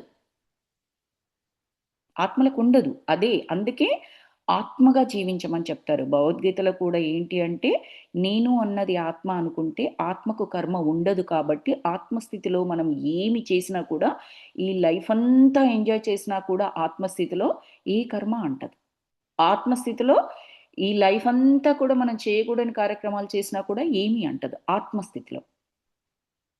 కానీ నేను ఒక శ్రీప్రియగా చేశాను అనుకోండి, అప్పుడు అంటుతుంది. ఆత్మకు పేరు లేదు. ఏ పేరు ఉండదు. అందుకే దేవుళ్ళు ఇన్ని పేర్లు ఎందుకంటే, ఏ పేరుతో పిలుచుకుంటే ఆ పేరు. ఒక పేరంటూ ఏమీ లేదు. అసలు పేరే లేదు. ఎలాగైతే మనం చూస్తున్న ఆకాశం అనేది ఒక రంగులో, ఒక ఒక రూపంలో అలా కనిపిస్తూ ఉంటది. నిజానికి ఆ ఆకాశం అనేది ఏమీ లేదు. శూన్య స్థితి అది. ఓకే. సో, తర్వాత అక్కడ ఉన్నవన్నీ ప్యూర్ సోల్స్. "మీ శంబల స్వాములకు మా భాష వస్తుందా?" అని అడిగారు శార్వరి గారు. అన్ని భాషలు వస్తాయి. ఎవరు ఏ భాషలో మాట్లాడితే ఆ భాషలో సమాధానం చెప్పగలరు. "అందరూ బహుభాషా పండితులా మరి?" అని అడిగారట. అంటే కాదు. అపండితులు. అంతా కూడా ఆత్మజీవులు. మళ్ళీ ఆత్మకు మళ్ళీ భాష ఏంటి? భాష లేదు. కాలం లేదు, దూరం లేదు, భాష లేదు, శరీరం లేదు, చావు లేదు, బ్రతుకు లేదు, ఏదీ లేదు. Pure souls వాళ్ళంతే. సో, వాళ్ళు అపండితులు, అంతా ఆత్మజీవులు అని చెప్పారు. అంటే గ్లోబల్ కల్చర్ అన్నమాట. మనకర్థమైతే అంటాం గదా! ఇప్పుడు 10 భాషలు మాట్లాడుతున్నారు అవతలి వాళ్ళు. ఓహ్! బహుభాషా కోవిదుడితను అని అంటాం చూడండి. ఆ టైప్‌లో మన శార్వరి మాస్టర్ ఏమన్నారంటే, ఓహో! మీ దగ్గర గ్లోబల్ కల్చర్ అన్నమాట. మీకిది, అది అన్న భేదం లేదు అని చెప్పేసి అన్నారు. వింగడింపు అని చెప్పేసి రాశారు. బహుశా వ్యంగ్యంగా అనడం అనుకుంటున్నాను నేను. మాది ఫలానా కల్చర్ అని చెప్పలేము. అన్ని దేశాల, అన్ని కాలాల కల్చర్ మాకే ఎరుక. మాది యూనివర్సల్ కల్చర్. అన్ని దేశాల రికార్డులు మా వద్ద ఉన్నాయి. ప్రతి ఒక్కరి, ప్రతి జన్మ రికార్డు వాళ్ళ దగ్గర ఉంటుంది. దేశంతో సంబంధం లేదు, కాలంతో సంబంధం లేదు, ప్లేస్‌తో సంబంధం లేదు. అయితే మరి నా బ్రతుకంతా నీకు తెలుసా? అని అడిగారు శార్వరి గారు. ఆహా! నీ గురించే కాదు. నీ బాబు గురించి, నీ తాత గురించి, నీ ముత్తాత గురించి, నీ గురువు గురించి అందరి గురించి తెలుసు అని చెప్పారు. అసలు మీది ఒక లోకమేనా? లేక వరల్డ్ ఇన్వెస్టిగేషన్ శాఖనా? మీ లోకంలో కరెంట్, టీవీల్లాంటివి ఉంటాయా? అని అడిగారు. అన్నీ ఉంటాయి. కానీ వాటి అవసరం మాకేమీ ఉండదు. మైండ్ సెట్ చేస్తే అన్నీ ఏర్పడతాయి. మైండ్ సెట్ చేస్తే వాటి అవసరమే ఉండదు. మైండ్ సెట్ చేయడం అంటే సంకల్పం. జస్ట్ నేనొక ఆలోచనను రిలీజ్ చేశాను. ఇది కావాలి. అది ఏర్పడుతుంది. ఇక్కడ ఇక్కడ టీవీ ఉండాలి. అదొచ్చేస్తుంది. సెట్ చేస్తే, మైండ్ సెట్ చేస్తే అంటే సంకల్ప బలం చేత ఒక చిన్న ఆలోచనను రిలీజ్ చేసినా అవన్నీ వచ్చేస్తాయి. కాబట్టి మాకసల వాటి అవసరమే ఉండదు. అప్పుడు శార్వరి మాస్టర్‌కి అంతా అయోమయంగా అనిపించిందట. నిన్ను చూస్తే నాకు అయోమయంగానే ఉంది. అన్నీ తెలిసి తెలియనట్లు నటిస్తున్నందుకు. నీవు రోజు ధ్యానంలో మైత్రేయిని స్మరిస్తావు కదా! ఎవరంటున్నారు ఈ మాటంటే, జ్వాల్కూల్ మాస్టర్ ఏమంటున్నారంటే, నిన్ను చూస్తే అయోమయంగా అనిపిస్తున్నావు. అన్నీ తెలిసి తెలియనట్లు ఇంత బేసిక్ క్వెషన్స్ అడుగుతున్నావు. రోజు ధ్యానంలో మైత్రేయ మాస్టర్‌ని ధ్యానం చేస్తావు కదా నువ్వు. మరి ఇలా అంటే బేసిక్ క్వెషన్స్ కరెంట్ ఉంటదా? టీవీ ఉంటదా? నల్లా వస్తదా? కరెంట్ పోద్దా? ఇవన్నీ క్వెషన్స్ వెరీ బేసిక్ క్వెషన్స్ కదా! సో, నీవు రోజు ధ్యానంలో మైత్రేయ మాస్టర్‌ని స్మరిస్తావు కదా! అని చెప్పేసంటే, లేదు అన్నారు మన Sharvari master. Master empty a English letters empty a అంటే మైత్రేయ. ఆ మాత్రం తెలియదనుకోను. ఏ మాస్టర్‌ని స్మరించి ధ్యానం చేసినా, ఆ ధ్యానం శంబలలో తెలుస్తుంది. బాగా గుర్తుపెట్టుకోండి. ఏ మాస్టర్‌ని స్మరించి ధ్యానం చేసినా, ఆ ధ్యానం శంబలలో తెలుస్తుంది. మనలో ఒక్కొక్కరం ఒక్కొక్క మాస్టర్‌కి కనెక్ట్ అవుతూ ఉంటాము. ఒక్కొక్క ఏంజిల్‌కి కనెక్ట్ అవుతూ ఉంటాము. ఏ మాస్టర్ అయినా సరే, వారి పేరుని తలుచుకొని, వారిని తలుచుకొని, వారికి కనెక్ట్ అయ్యి ధ్యానం చేసినా, అది శంబలలో మాస్టర్స్‌కి తెలుస్తుంది. మరి శంబల నుంచి మనకెప్పుడు పిలుపు వస్తుంది మనలాంటి వాళ్ళకి? ఆ పాయింట్‌కి రీచ్ అయినప్పుడు. ఇదెందుకు చెప్పాల్సొస్తుందంటే, మన శార్వరి మాస్టర్ అడిగిన క్వెషన్స్ అన్నీ కూడా సాధారణమైన ప్రజానీకం అడిగే క్వెషన్స్ లాగానే ఉన్నాయి. ఆయన అసాధారణ వ్యక్తి. ఆ ధ్యానం చేయడం అదంతా. కానీ తనకి తానుగా సాధారణమైన వ్యక్తిలాగానే ఆయన్నాయన ఐడెంటిఫై చేసుకున్నారు. మనందరము కూడా అంతే. కానీ ధ్యానం చేస్తూ, జ్ఞానం తీసుకుంటూ ఏది ఎలా చేయాలో, ఎప్పుడు ఎలా ఉండాలో అనవసరమైనవి చేయకుండా అవసరమైనవి చేస్తూ ఉంటే మన యొక్క ఎనర్జీ స్థితి మారుతూ ఉంటుంది. అప్పుడు మన ద్వారా ఏమి జరపబడాలి అది ఈ జన్మలోనే కావచ్చు, ఫర్దర్ జన్మలలో కావచ్చు. ఏమి జరపబడాలో అవి జరపబడతాయి. అది మనం ఇక్కడ అర్థం చేసుకోవాలి. ప్రతి ధ్యాని ఒక మాస్టర్ యొక్క సూపర్విజన్‌లో ఉంటాడు. నీ వర్గం వారంతా మైత్రేయ వర్గం వారు. జ్వాల్కూల్ మాస్టర్ మన శార్వరి గారు చెప్తున్నా. నువ్వు తెలీదని చెప్తున్నావు కానీ ఎంటీఏ అంటే మైత్రేయ అని నీకు తెలుసు. నువ్వు ధ్యానం చేస్తావు. అందుకే శంబలలో అందరికీ తెలుసు. నీ వర్గం వారిని మైత్రేయ వర్గం వారంటారు. అంటే అనుకుంటాం కదా మనము. మనందరము బ్రహ్మర్షి పితామహ భట్రిజీ వర్గం వారు ఇలా చెప్పుకుంటాం కదా! ఆ టైపు మీరంతా నీ వర్గం వారంతా మైత్రేయ వర్గం వారు అని క్వెషన్ పెట్టారనమాట. అయితే మైత్రేయ, మౌర్య, కుత్హోమి, జ్వాల్కూల్ వీరంతా ఎవరు అన్నట్లుగా క్వెషన్ మార్క్ పెట్టారు. వాళ్ళందరూ పంచమహాపురుషులు. ధ్యాన ప్రపంచం మొత్తం 5గురు పరమ గురువుల ఆధీనంలో ఉంటుంది. వారిని ఋషి పంచకము అనవచ్చు. పంచమహారుషులు అని కూడా అనవచ్చు. ప్రతి యోగి మా రికార్డ్‌లో ఉంటాడు. మీరు చెప్పే మాస్టర్స్ మాకు కనిపించరు, మాకు తెలియదు కదా! అని మళ్ళీ అడిగారు శార్వరి గారు. అంటే అయినా సరే మీరు మా వాళ్ళే. జ్ఞాన దృష్టికి కనిపిస్తారు. మీకు కనిపించే వెలుగు మహర్షి తేజస్సు అని మీరు తెలుసుకోలేరు. తెలుసుకోరు. అదే లోకం. ఆస్ట్రల్ దృష్టి ఆస్ట్రల్ దృష్టి ఏర్పడిన వారికి అన్నీ కనిపిస్తాయి. అన్నీ తెలుస్తూ ఉంటాయి. ఇప్పుడు నీవు నన్ను తెలుసుకుంటున్నట్లు. నేను కనిపించడం లేదు. అయినా నన్ను వింటున్నావు కదా! ప్రస్తుతానికి నేను కనిపించట్లేదు. బట్ నా మాటలు వినిపిస్తున్నాయి కదా నీకు. అని చెప్పాడు. అంటే పరమగురువు మైత్రేయ ఒక్కడే. ఆయన కనిపించకపోవచ్చు గానీ, తెలియకపోవడం అంటూ ఉండదు. అందరిలోనూ యోగ చైతన్యం పేరు మైత్రేయ. అది మైత్రీవనం. అది మైత్రేయం. నిన్ను వెంటనే తీసుకురమ్మని మైత్రేయ మాస్టర్ నన్ను పంపారు అని చెప్పారింక. అంటే శార్వరి మాస్టర్ నేను రాను, రాలేను. నాకిక్కడే బావుంది. ఇంతమంది నా వాళ్ళని వదిలి, నన్ను నమ్ముకున్న శిష్యుల్ని వదిలి ఎలా రాగలను? నువ్వు రమ్మనగానే వచ్చేస్తానా? వాళ్ళెవరో చెప్పగానే వచ్చేస్తానా? అంటే నీవు లేకపోతే నీ శిష్యులకు ఇంతమందని చెప్తున్నావు కదా!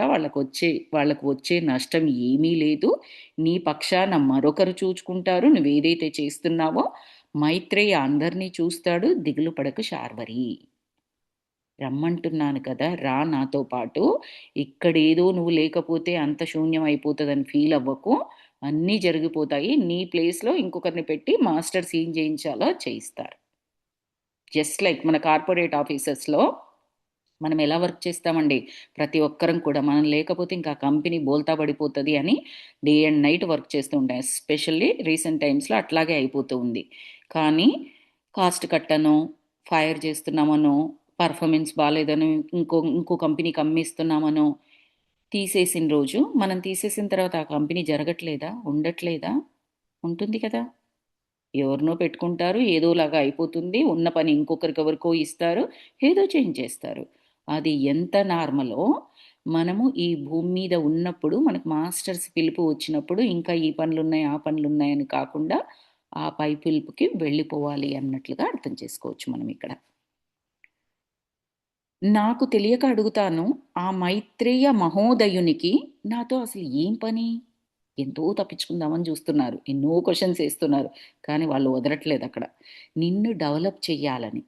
జ్వాల్కుల్ మాస్టర్ చెప్తున్నారు. నిన్ను డెవలప్ చెయ్యాలని. ప్రతి మాస్టర్ తన అభిమాన శిష్యుల్ని తనంతట వారిని చెయ్యాలి అనుకుంటాడు. అది సహజం. అప్పుడే నీవు చేయవలసిన పని పర్ఫెక్ట్‌గా చేయగలవు. ఒక్కసారి శంబల వస్తే నీవు ఒక మాస్టర్‌వి అయిపోవచ్చు. అంతదాకా నువ్వు కేవలం ఒక గురువు మాత్రమే. అంటే శార్వరి గారేమంటున్నారంటే, "నేను రాను మహాత్మా, రాలేను. నాకు ఇక్కడే బావుంది" అని చెప్పారనమాట. అంటే, "ఉష్! No more talk. ఇంకా మాట్లాడకు. నీవు వస్తున్నావు. బలవంతంగా నిన్ను రప్పించుకోవడం కూడా మాకు తెలుసు. వచ్చే పౌర్ణమి నాటికి నీవు శంబల్లో ఉండాలి." ఆయన కూడా అంతే ఇదిగా చెప్పారనమాట. "నాకు తెలియదు శంబల్ ఎక్కడుందో, ఎట్లా రావాలో కూడా నాకు తెలియదు కదా!" అని మళ్ళీ ఈయనన్నారు. "నీవు కఠ్మండు వచ్చేసేయి, నేపాల్ కఠ్మండు ఉంటుంది కదా! అది. నీవు కాఠ్మండు వచ్చేసేయి, ఆపై నిన్ను మా వాళ్ళు డైరెక్ట్ చేస్తారు. నీకేమీ ఇబ్బంది లేకుండా ఏర్పాట్లు నేను చేస్తానులే" అని చెప్పారాయన. జ్వాల్కూల్ అంతర్ధానమైనాడు. అతనికి రూపమే లేదు అదృశ్యం కావడానికి. లేడు అన్న భావన బలపడింది. అతనికేమి ఇంతవరకేమి చూడలేదు అతన్ని. అతని మాటలు విన్నాడు. ఆ రూపం లేదు కానీ అక్కడ అదృశ్యం అయిపోయినట్టుగా తెలిసిపోయిందనమాట. అంటే ఆ ఎనర్జీ అక్కడి నుంచి ఎళ్ళిపోయింది కాబట్టి అది ఈయన ఫీలయ్యారు. ఇంకొక పేజుంది మాస్టర్స్. దీన్ని కంటిన్యూ చేస్తున్నాను. దీంతో చాప్టర్ అయిపోతుంది. ఆ తర్వాత నాకు నిద్ర పట్టలేదు. ఉదయమే భార్గవ దర్శనానికి బయలుదేరాను. అతను 10 చోట్ల తిరిగేవాడు. హిమాలయాలు పరిచయం అతనికి. అక్కడ ఋషిమూక కూడా పరిచయం. ఈ శంబల గురించి ఏదైనా సమాచారం ఇవ్వకపోతాడా అని ఆశ. హిమాలయాల్లో ఎప్పుడైనా జ్వాల్కూల్ మాస్టర్ మన భార్గవ గారికి తటస్థపడ్డాడేమో మరి. ఆధ్యాత్మిక విషయాలు అతనికి బాగా తెలుసు. 2, 3 సార్లు టిబెట్‌కి వెళ్ళి వచ్చాడు కూడా. కొందరు హిమాలయ యోగుల గురించి తెలిసినవాడు కూడా అతను. సో, భార్గవ్ గారి మీదకెళ్ళింది దృష్టి. ఆయన్నేమైనా అడగాలి అన్నట్టుగా.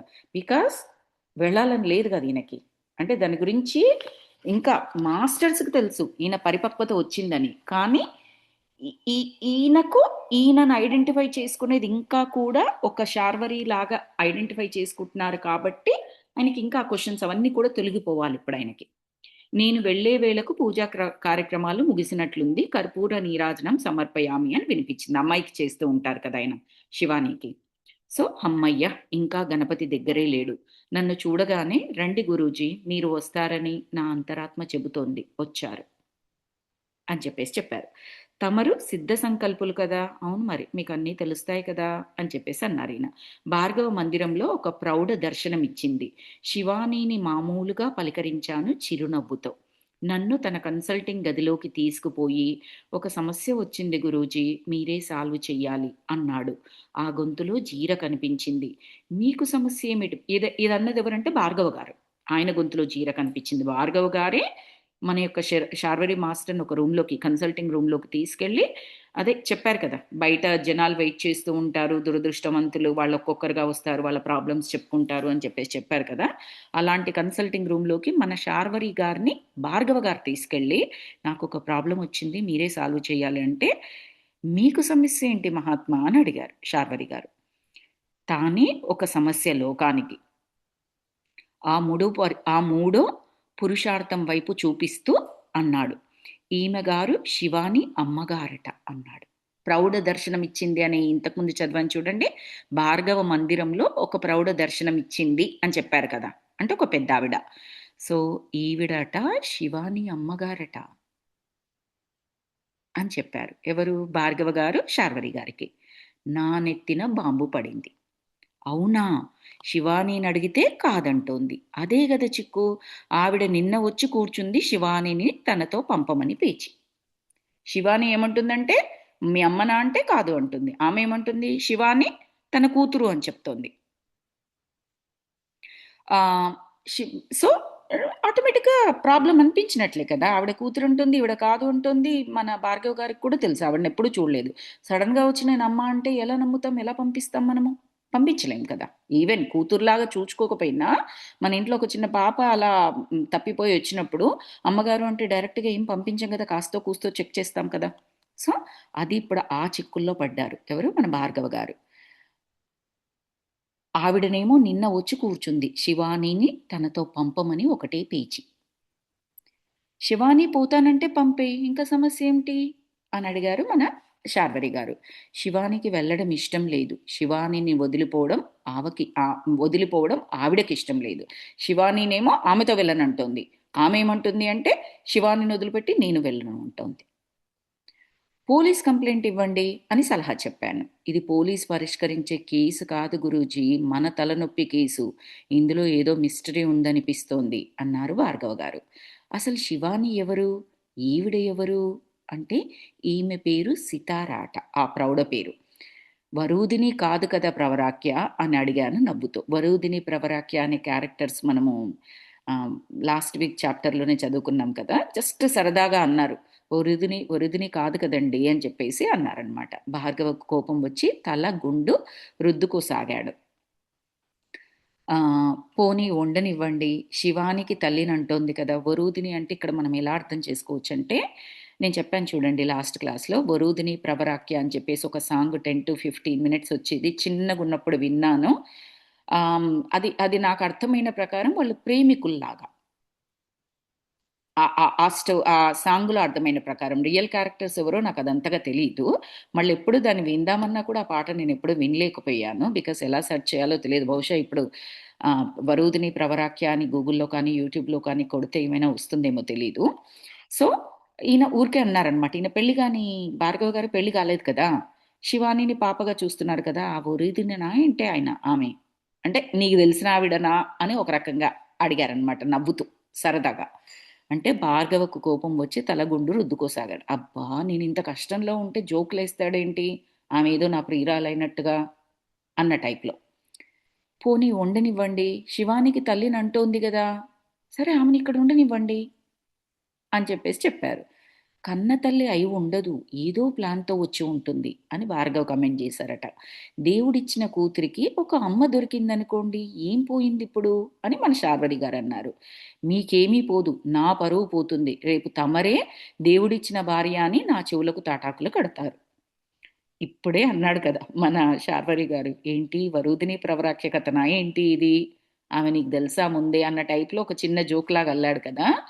ఇప్పుడేమంటున్నావు, పిల్లకు తల్లిలాగా అంటోంది కదా, ఉండనివ్వండి పోతే ఏంటి అంటావు, రేపొద్దున ఏమంటావు, భార్యలాగా ఉండనివ్వండి అంటావు, నా చెవులకు తాటాకులు కడతావు, నీకేం పోయింది అన్న టైప్లో భార్గవ్ గారు చెప్పారట. ఏదో అడ్జస్ట్ అయిపోండి, అయిన వారు ఎవరూ తేడు లేనట్టుంది కదా, పాపం అమ్మాయి బాగుంది అని అన్నారు శార్వరి గారు. నా సూచన అంగీకరించాడు భార్గవ. ఇప్పుడు భార్గవ ఇంట్లో ఒక పిల్ల, ఆ పిల్లకు అమ్మగాని ఒక తల్లి. అక్కడ సీన్ చూచాక నేను అడగదలిచిన విషయం మర్చిపోయాను. సీను మారింది, పాత్రలు మారిపోయాయి అని చెప్తున్నారు. ఎందుకు వెళ్ళారు మన శార్వరి గారు అక్కడికి? ఈయన తలనొప్పిని బయట పెట్టడానికి. ఇలా నేను చూచాను, జ్వాలాకూల్ మాస్టర్ వచ్చారు, నన్ను శంబలకు రమ్మంటున్నారు, నేను ఎంత చెప్పినా వినడం లేదు, నువ్వు వచ్చి తీరాల్సిందే అని చెప్తున్నారు, అటు శంబల అంటే నాకు భయంగా ఉంది, నువ్వు హిమాలయాలకు వెళ్ళావు, యోగుల్ని కలిసావు, నీకు ఎన్నో ముచ్చట్లు తెలుస్తాయి, దాని గురించి కాస్త చెప్పు అని చెప్పేసి దాని గురించి అని వచ్చాడు. వస్తే ఇక్కడ సీన్ రివర్స్ అయింది. ఈయననే ఆ భార్గవ గారికి సలహా ఇవ్వాల్సిన పరిస్థితి వచ్చింది. ఎందుకంటే ఆ పాప తల్లినంటూ ఆవిడ వచ్చింది కాబట్టి ఆవిడ పేరు సితార అని చెప్పారు. ఆవిడ సంగతి ఏంటి, పాపను పంపించాలా, ఆమెను ఉంచుకోవాలా, అసలు ఆవిడ ఎవరు ఏంటి, ఇవన్నీ కంగారు ఉంటుంది కదా. చివరికి మన శార్వరి మాస్టర్ ఏం చెప్పారంటే, తల్లి అంటోంది కదా, ఉండు నువ్వు తల్లిలాగా చూసుకుంటుంది, పోయేది ఏముంది అని చెప్పేసి చెప్తే, ఫస్ట్ ఇప్పుడు తల్లి అంటావు, రేపు నాకు భార్య అంటావు, అన్ని కథలు చెప్తావు నువ్వు అని చెప్పాడు. కానీ చివరికి ఆ సూచనకు అంగీకరించాడు, ఉన్నాడు. మన మాస్టర్ ఏమనుకుంటున్నారు శార్వరి గారు అంటే, సీన్ రివర్స్ అయిపోయింది, నేను అడగాలని వస్తే నన్ను అడిగాడు, ఇక్కడ అన్ని పాత్రలన్నీ మారిపోయాయి, ఎందుకంటే కొత్త క్యారెక్టర్ కదండి ఇప్పుడు. శివాని అన్న క్యారెక్టర్ వచ్చిన తర్వాతనే చాలా చేంజ్ వచ్చింది, ఇటు భార్గవ్ గారికి కానీ మన శార్వరి గారికి కానీ. ఇప్పుడు ఈవిడ కొత్తగా సితారా వచ్చారు, ఎక్కడి నుంచి వచ్చారో తెలియదు. Shivani it self is mystery. మళ్ళీ శివానికి అమ్మనంటూ ఇంకొక ఆవిడ వచ్చింది. సో ఇది ఎలా ఉంటుంది అన్నట్టుగా సీను మారింది, పాత్రలు మారాయి అని ఈ చాప్టర్ని ముగించారు మాస్టర్. నెక్స్ట్ చాప్టర్ వచ్చేసి కాట్మండు ప్రయాణం. అది మనము నెక్స్ట్ క్లాస్లో చెప్పుకుందాం మాస్టర్స్. కాట్మండ్ అంటే మీకు గుర్తుంది కదా, ఇప్పుడు జ్వాలకూల్ మాస్టర్ ఏమని చెప్పారు, నాకు శంబలా తెలియదు, ఎలా రావాలో ఎక్కడికి పోవాలో తెలియదు అని మన శార్వరి మాస్టర్ అనగానే, ఏం పర్లేదు నువ్వు కాట్మండ్ వరకు వచ్చేసి అక్కడి నుంచి మిగతాది మేము చూసుకుంటాము, మా వాళ్ళు హెల్ప్ చేస్తారు అని చెప్పింది కదా. సో నెక్స్ట్ చాప్టర్ వచ్చేసి కాట్మండ్ ప్రయాణం. సో మనం కాట్మండ్కి నెక్స్ట్ క్లాస్లో వెళ్దాము. ఇప్పుడు ఇక్కడ స్టాప్ చేసుకుందాం masters. Thank you so very much for giving me this opportunity. Thanks for all the group energies, masters. Let me start the recording, and before that, I wanted to thank all the masters and Sri Sharvari master and all the Shambhara masters who are helping us. మనకు తెలియదు తెలియదు కానీ ఆ masters కూడా మనకు help చేస్తూ ఉంటారు ఈ సందేశాలు తీసుకోవడంలో. సో వారందరికీ కూడా హృదయపూర్వకమైన ధన్యవాదాలు తెలియజేసుకుందాము. Let me start the recording.